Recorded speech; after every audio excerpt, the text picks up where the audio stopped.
വേണമെങ്കിൽ ഇന്ന് ഈ ബജറ്റ് ലോകമെങ്കും വിളങ്ങിയിടാൻ ധനകാര്യമന്ത്രി തന്നെ എന്ന് പറയുന്ന ഒരു പാട്ടിനൊക്കെ സ്കോപ്പുണ്ട്. Sir Shri Ramesh Pisharody 8 minute. അനുഭവ സമ്പത്ത് കൊണ്ടും പരിചയം കൊണ്ടും എന്നേക്കാൾ മുതിർന്ന എല്ലാവർക്കും കക്ഷി രാഷ്ട്രീയ ഭേദമന്യേ എന്റെ ആദരവ് ഞാൻ ആദ്യമേ അറിയിക്കുന്നു.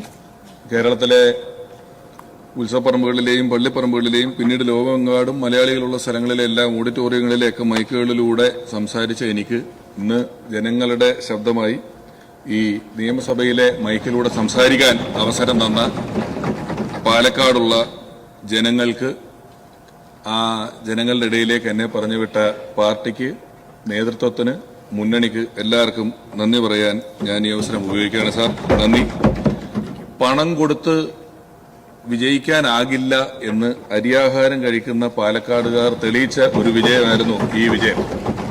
അരിയാഹാരം കഴിക്കുന്ന മലയാളി എന്ന പ്രയോഗം നമ്മൾ പലപ്പോഴും ഉപയോഗിക്കുന്നുണ്ടെങ്കിലും മലയാളിയെ ഇത്രയധികം അരി ഉൽപ്പാദിപ്പിക്കുന്ന സ്ഥലമായ പാലക്കാടുള്ള നെല്ല് കർഷകർ അനുഭവിക്കുന്ന പ്രശ്നങ്ങളെക്കുറിച്ച് എനിക്ക് മുമ്പ് ശ്രീ VT ബൽറാമും സുമേഷും ഒക്കെ സംസാരിച്ചതുകൊണ്ട് ഒരിക്കൽ കൂടി ആവർത്തിച്ച് ഞാൻ സമയത്തെ അപഹരിക്കുന്നില്ല. എങ്കിലും ഈ ബജറ്റിൽ സാറേ, ഈ നെല്ല് കർഷകരുടെ പ്രശ്നങ്ങൾക്ക് ഒരു സീസണൽ പ്രശ്നമല്ലാതെ ഒരു ശാശ്വത പരിഹാരം കാണുമെന്നൊരു വാക്കുണ്ടായിരുന്നു എന്നത് പാലക്കാടുള്ള ആളുകളെല്ലാം ഏറെ പ്രതീക്ഷയോടെയാണ് കാണുന്നത്. അത് വലിയ സന്തോഷം. ഒപ്പം കലാമേഖലയിൽ നിന്നും വന്ന ഒരാളെന്ന നിലയിൽ ചലച്ചിത്ര മേഖലയ്ക്ക് വ്യവസായ സ്ഥാനം, ടൂറിസത്തിനും ചലച്ചിത്രത്തിന് നൽകിയ വ്യവസായിക സ്ഥാനം വ്യവസായമായി പ്രഖ്യാപിച്ചതും അതിന് തന്ന ഒരുപാട് കാര്യങ്ങൾ ഞാൻ ഈ സമയം നന്ദി പറയാൻ കൂടി ആഗ്രഹിക്കുകയാണ്. ഒപ്പം എന്റെ ഗുരുനാഥൻ കൂടിയായ സലീമേട്ടന് 1 കോടി രൂപയുടെ ഒരു സ്മാരകം പണിയും എന്ന് പറഞ്ഞു. പക്ഷെ പലർക്കും സാമൂഹ്യ മാധ്യമങ്ങളിൽ പെട്ടെന്ന് ഈ സ്മാരകം എന്നുള്ള വാക്ക് കേൾക്കുമ്പോൾ പ്രതിമ എന്നുള്ള രീതിയിലാണ് ഓർമ്മ വരുന്നത്. അതുകൊണ്ട് ഇതിന്റെ ആവശ്യകത എന്തെന്ന് പലരും ചോദിക്കുന്നുണ്ട്. അത് ജനോപകാരപ്രദമായ എന്തെങ്കിലും ഒരു കാര്യമായിരിക്കുമെന്നുള്ളത് നമുക്ക് വൈകാതെ തന്നെ പ്രഖ്യാപിക്കാൻ കഴിഞ്ഞാൽ സാമൂഹ്യ മാധ്യമങ്ങളിലെ ഈ തെറ്റിദ്ധാരണ നമുക്ക് മാറ്റാൻ കഴിയും. ജനങ്ങൾ നമുക്ക് തരുന്നത് അധികാരമല്ല, ഉത്തരവാദിത്വമാണെന്നുള്ള വലിയ ബോധ്യം നമുക്ക് ഓരോരുത്തർക്കുമുണ്ട്. കാരണം ആ ഉത്തരവാദിത്വം പലതിനെയും ചെറുക്കുന്നതിനാണ്. ഈ വർഗീയത എന്ന് പറയുന്ന വാക്ക്, ഇപ്പോൾ വർഗീയതയെ ചെറുക്കാൻ വേണ്ടി നമ്മൾ നിൽക്കുന്നു പറയുമ്പോഴും ഈ വർഗീയത എന്ന് പറയുന്ന വാക്ക് പലപ്പോഴും മതവുമായി മാത്രം ബന്ധപ്പെട്ട് നിൽക്കുന്ന ഒരു വാക്കല്ല. അതിന് രാഷ്ട്രീയ വർഗീയത എന്ന് പറയുന്ന ഒരു സ്ഥലം, അല്ലെങ്കിൽ ഒരു വർഗത്തെ സംബന്ധിക്കുന്ന വാക്കാണ്. ഏതെങ്കിലും ഒരു രാഷ്ട്രീയ പാർട്ടിയാണെങ്കിലും അത് മറ്റെല്ലാവരും എതിർക്കപ്പെടേണ്ടതാണെന്നും മറ്റെല്ലാം ഇല്ലായ്മ ചെയ്യപ്പെടേണ്ടതാണെന്നും മറ്റാരും ശരിയല്ലെന്നും നമ്മൾ മാത്രമാണ് ശരിയെന്ന് വിശ്വസിക്കുന്നതും ഒരു വർഗീയത തന്നെയാണ്. ഞാനിപ്പോ പറഞ്ഞില്ലെങ്കിലും പിന്നീട് അവർ തന്നെ കണ്ടെത്തിയ ഇത്തവണത്തെ, ഞാൻ തന്നെ ആദ്യം കണ്ടപ്പോ അയ്യോ ഇത് കൊള്ളൂലല്ലോ എന്ന് വിചാരിച്ചതായിരുന്നു ഈ LDF അല്ലാതെ മറ്റാരുണ്ട് എന്ന് പറയുന്ന ഇവരുടെ ഒരു ക്യാപ്ഷൻ എന്ന് പറയുന്നത്. മറ്റാരെയും ഉൾക്കൊള്ളുക എന്ന് പറയുന്നത് അത്ര എളുപ്പമല്ല ഇവരെ സംബന്ധിച്ചിടത്തോളം. ഞാൻ തന്നെ പാലക്കാട് ജില്ലയിൽ നടന്ന ഒരു പൊതുപരിപാടിയിൽ എന്റെ എതിർ സ്ഥാനാർത്ഥിയെ കണ്ടപ്പോൾ അദ്ദേഹത്തെ കെട്ടിപ്പിടിച്ചു. ഒരു UDF-കാരൻ എന്നോട് നിങ്ങൾ എന്തിനാ എതിർ സ്ഥാനാർത്ഥിയെ കെട്ടിപ്പിടിച്ചെന്ന് ചോദിച്ചില്ല, തെരഞ്ഞെടുപ്പിന് ശേഷമാണ്. ഞാൻ അതിന്റെ കമന്റ് ബോക്സ് നോക്കിയപ്പോഴും എന്തിനാണ് ഞങ്ങളുടെ സ്ഥാനാർത്ഥിയെ കെട്ടിപ്പിടിച്ചെന്ന് ചോദിച്ചു. പിന്നെ എന്നെ ചീത്ത വിളിച്ചുകൊണ്ടിരിക്കുകയാണ് ഒരു പ്രദേശം മുഴുവൻ.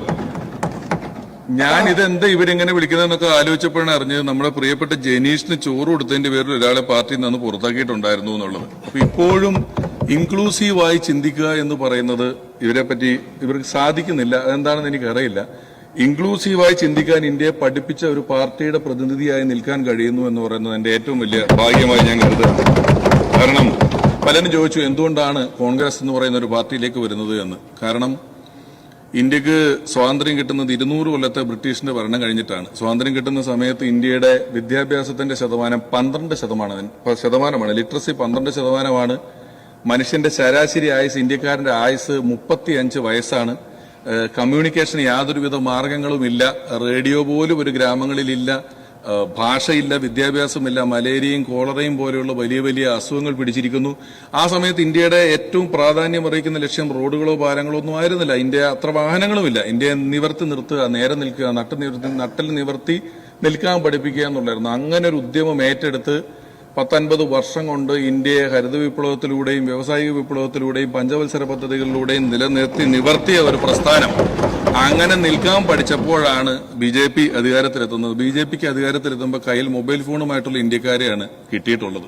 200 വർഷം ബ്രിട്ടീഷ് ഭരിച്ച ഇന്ത്യ കോൺഗ്രസിനും 54 വർഷം കോൺഗ്രസ് ഭരിച്ച ഇന്ത്യ BJPക്കും കിട്ടിയതുകൊണ്ടാണ് ഇപ്പൊ ഈ 10 കൊല്ലത്തിന് മുമ്പ് എന്താണ് ഇവരുണ്ടാക്കിയതെന്നുള്ള ഒരു ചോദ്യം എപ്പോഴും കാണാൻ സാധിക്കുന്നത്.